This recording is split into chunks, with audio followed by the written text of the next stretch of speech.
Welcome to MiConvert.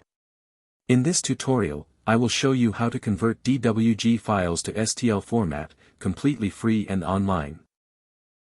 Open your browser and search for DWG to STL MiConvert.com. Click on the first result to go straight to the converter. You are now on the DWG to STL converter page. The interface is clean and easy to use.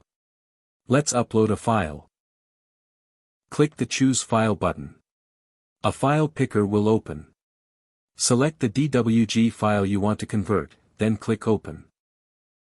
Your file is loaded and ready. You can see the file name, size, and destination format. Click Convert now to start the conversion. The conversion is in progress. You can see the progress bar moving. This usually takes just a few seconds. Done. Your file has been successfully converted. Click Download to save the STL file to your computer. That's it. Visit MiConvert.com for more free conversion tools. Subscribe for more tutorials. Thanks for watching.